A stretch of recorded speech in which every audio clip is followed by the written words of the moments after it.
Hey Amy, this is designed to be a tutorial or explanation video, I guess, for what's going on.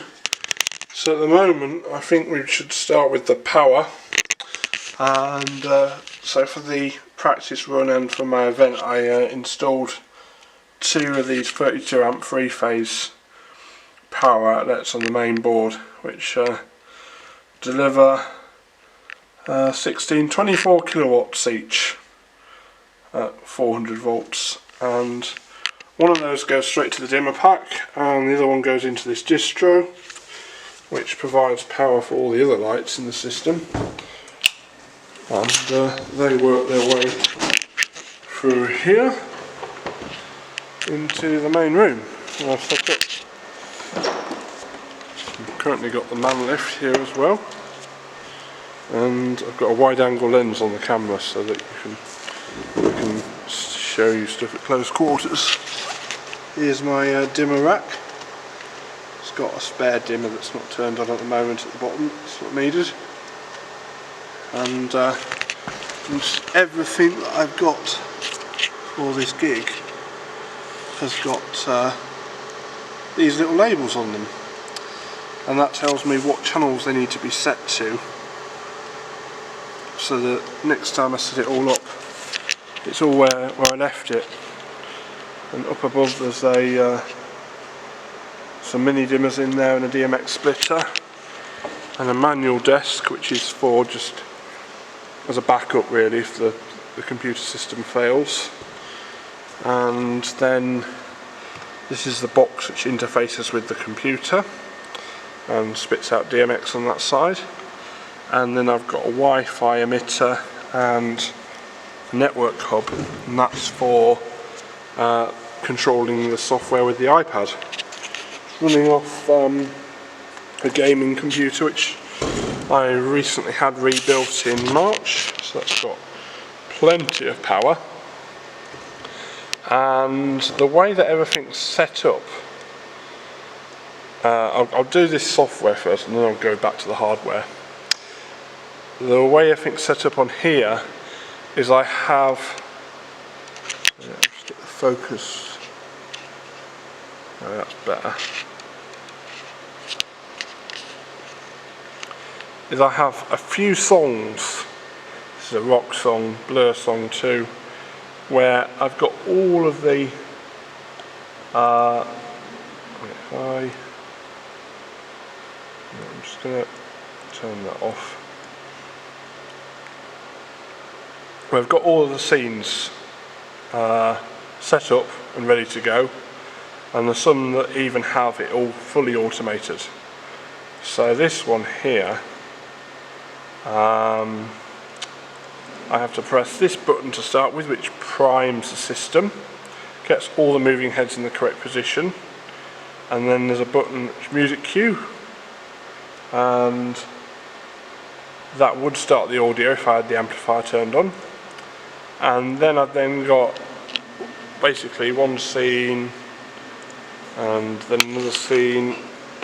Oh, out of focus again. And then another scene and another scene and a really mental scene and a verse.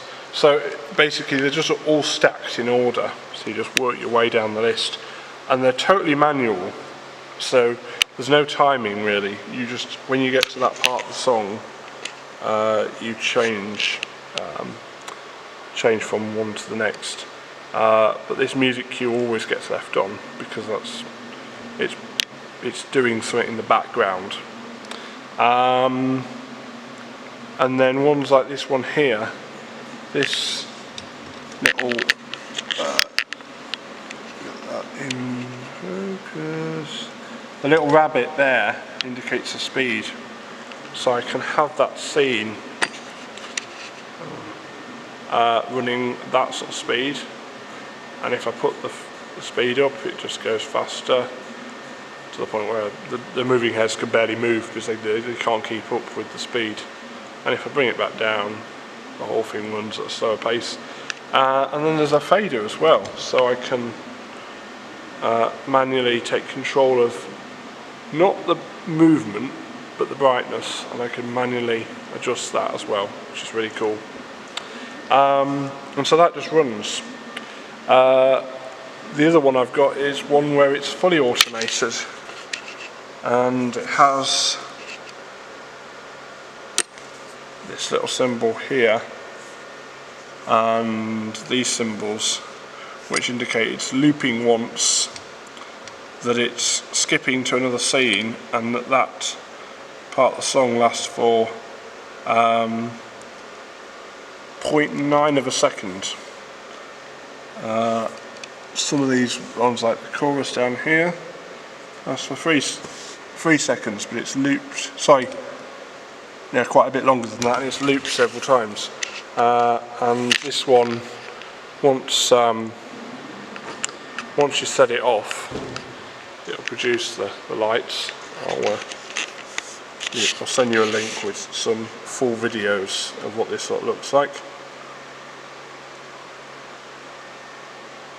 And as you can see there, it just went from one to the next and faded between them completely automatically. And so, as long as the music cue button is pressed when the music starts, this should just all do itself. So that's kind of like, there's 2 sets there where they're fully programmed scenes, and I'll probably do another 2 or 3 for this event. And then, this is going to be hard to get out of. Here's the problem though, is that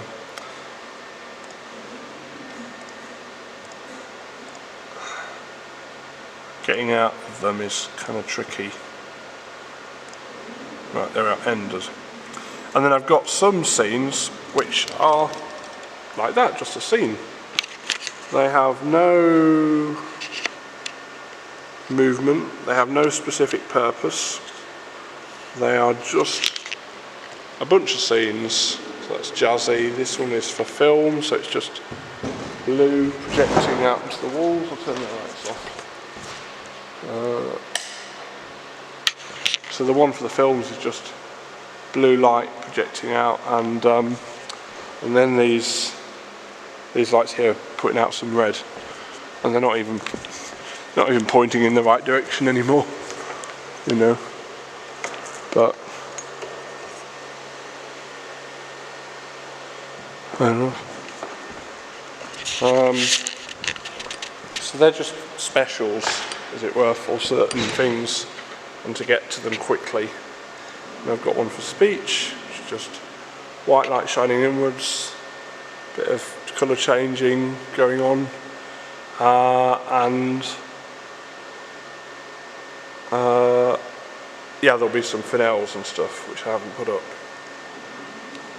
And I've got one for an acoustic set, and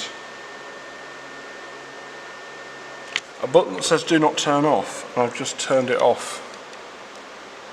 That's interesting. And then the rest of the system, back in focus, is all, the rest of the system is all busking or on the fly lighting. So basically, and it scroll across, we've got like the wash dimmer, wash colour, so basically brightness and colour, and then moving heads dimmer, so that means on, off, different ones that are on and off, pulsing, strobing, and then moving head colours to the moving head, positions and patterns, positions and patterns obviously being something you just don't get with wash fixtures, and then helicopters, which are these jazzy things that do stuff like this.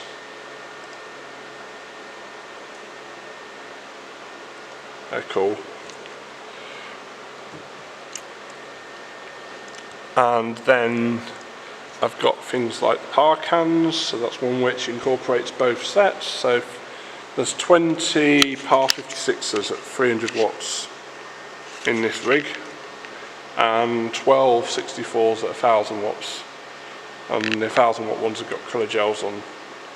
And so I've got this, And then for the PAR 64s, I've got one that just goes back and forth like that, and one that has like 3 on it, any one type, or 2 and then 2 and then 2, and one that has 3 and then 3.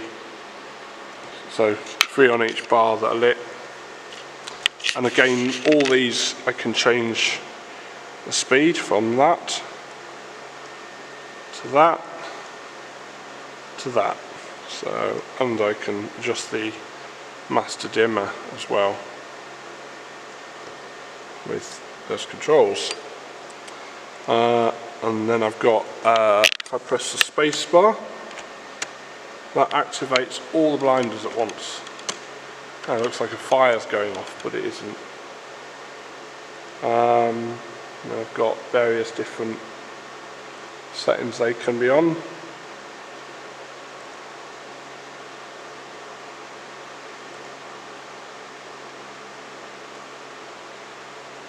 I like this one because it's got like a very dim background light as well.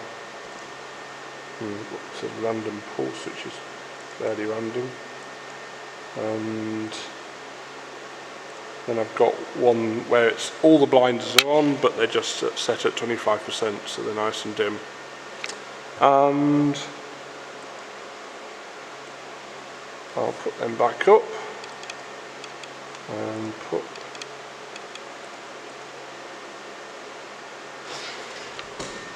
them on, and then just show you around a bit more. Turn that light on. I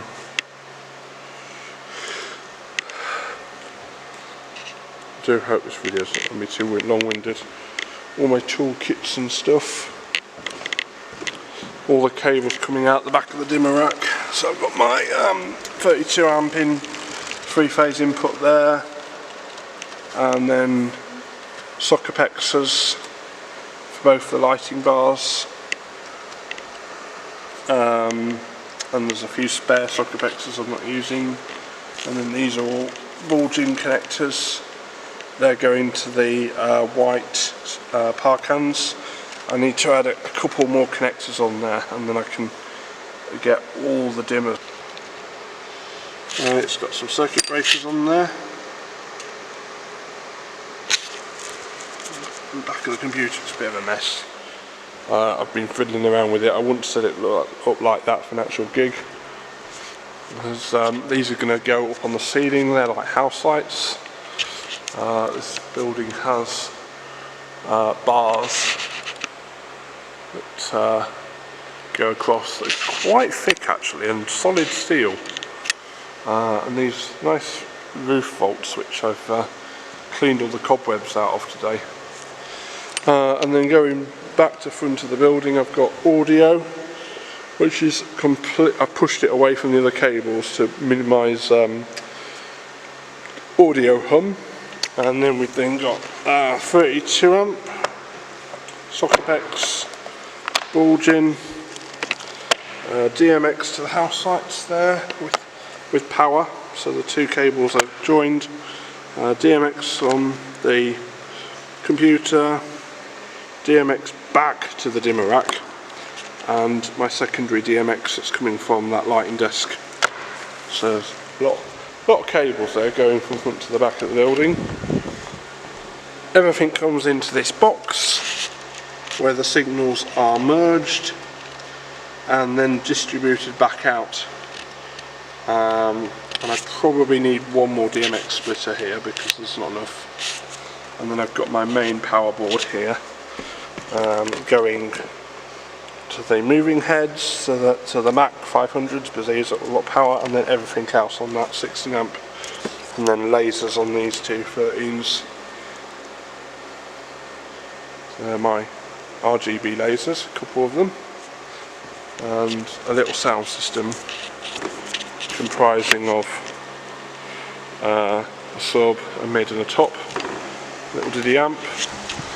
And I've actually mounted, so this fan off, mounted these lights on the flight cases and these base plates. So they just look like that. So they have a RGB in these lenses, and the whole thing rotates, and these bits go back and forth. So really cool. I'll move these, but at the moment I've got DMX dimmers back here for all of these lights, and I've got a front of house light, and then 3 of these very tech easy move 90 profiles, which have 2 gobo wheels in, colour wheel, iris, prism, all sorts, and then 10 of these cameo, what are they? Quad Studio Pars. I've got 10 of those. Oh, that one's that one's having a lie down. They've just been put on with electrical tape to make it quick and easy to set up. Couldn't be bothered with putting on flipping clamps and all this lot. Same over here. This lot's going to get hung from some rigging points up there eventually. I've put blackout fabrics over all of the crap that's behind here, make it look nice and professional. Some two Mac 500s. As you probably noticed during that Take That gig a while back, one of these, which is this one here, still has an error with its bulb. It's only burning at 50% brightness, and it's really, really annoying to have one light that's dimmer than the rest of them. Ooh, onto the stage. So up here I've got lighting truss, and then a bar 4 pars, and then a bar 6 64s, some big 56s there, load more 64s, and then another bar of 56s at the end. So lots of light, but they're never ever intended to be on like this for long, because it would just, the band would just get really warm back here. It's partly the reason why there's a fan. At the moment they're on stands, but I'm going to again hang this from some beams and points up there. And this stage, it's all very retro. I mean, this light here was made in the 1950s, and these ones over here are even worse. These Pat 123s, they were like made in the late 30s, and they're still here. 90 years later after they were manufactured, and the whole thing's just constructed out of crappy wood. But as you can see, it's quite a decent sized venue. And the general plan for when I do my birthday is that this floor I'll put some exhibition carpet on, because it just needs dampening down. And at the moment they have all the archery stuff under here, and without that this stage would be, instead of being what it is at the moment, which is about 1.5 meters wide, possibly a bit more than that, it'd be about a good 3.4 meters deep.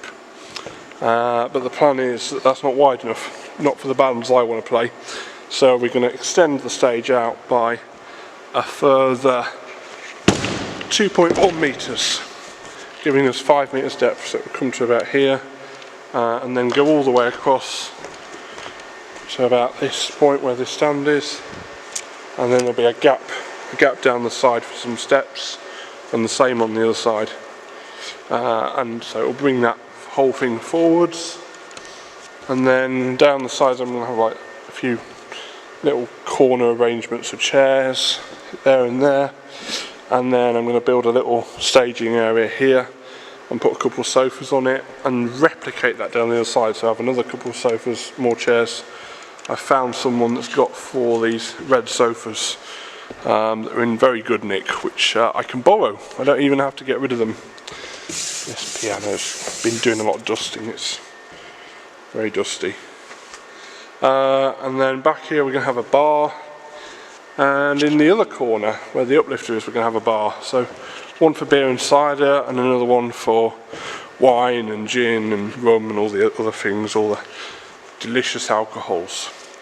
And that leaves a technical position which will probably start about here and probably end about where the front of this is, so it will actually, the whole thing will go backwards about a metre, and then I'll put a bit of fencing around the back so that, you know, and put a welcome sign in.